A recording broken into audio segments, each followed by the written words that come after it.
Te Awamutu Safer Community Charitable Trust is all about our people. Based in Kihikihi Community House, the Trust is administered by volunteer trustees who oversee a variety of projects. The Trust has identified community needs in terms of safety, health and the environment. The problem of unlawful activity was identified as the first issue to address. The police needed more eyes and ears out there to help detect crime and other incidents requiring their attention. Becoming a branch of Community Patrols New Zealand was the obvious way to go. Local businesses were quick to donate a vehicle and necessary equipment, and volunteers enthusiastically put their hands up for training and rostered patrol duties. Volunteers worked in pairs from 10 p.m. to 2 a.m. 3 nights per week. The patrols have made a real impact deterring crime in Te Awamutu and Kihikihi and have now been expanded to cover Parongia and Ohaupo. The volunteers support each other, become involved in planning and training sessions and meet socially to share stories, and there's plenty of good stories to share. Oh yeah, there was an accident and then we jumped into the drain to keep a young fella's head out of the water. That was a real experience. The success of the patrols is due to massive public involvement and support. Volunteers and businesses help with not only patrolling but also fundraising and other activities. We'd like to thank those organisations and businesses and individual people that have supported the community patrols, and because it's been quite beneficial to know that we have the support for the work that we're doing for them. Evan, the Trust's part-time employed coordinator, has put in place 65 neighbourhood support groups and 71 rural support groups, with 145 volunteers covering over 1,000 households, all linked to his office. Evan's office links to the police station, completing a thorough and efficient response network. The Trust's next safety project was to join with St John Ambulance and create 4 rural first response units, each located more than 20 minutes from the nearest ambulance base. 10 volunteers in each unit are trained in first aid and provided with equipment packs. Each unit even has its own defibrillator. The units respond to around 5 call-outs per month. At each incident, the unit communicates with the St John Communications Centre to receive assistance and to report to the ambulance en route. The key to success is the huge network of volunteers, ensuring that all rural areas are covered by people with local knowledge.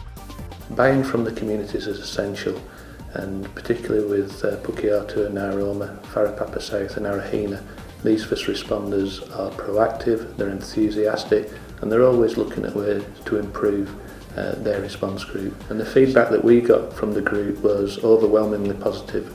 They feel that they're doing something for the community, they've gained additional knowledge, gained additional experiences, and they're using that proactively for the benefit of the community.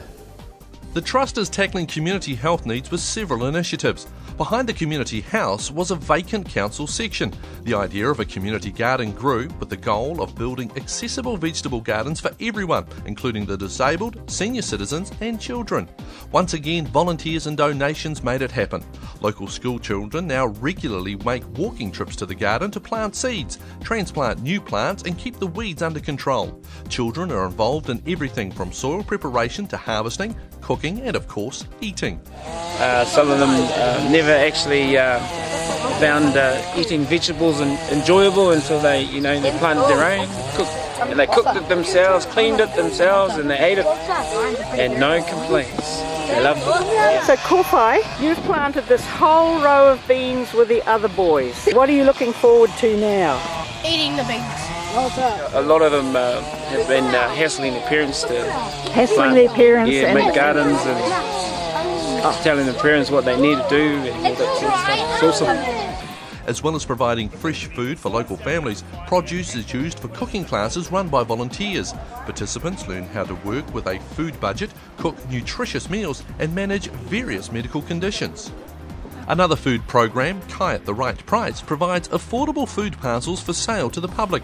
Volunteers sort food into nutritionally balanced packages to suit different families and budgets.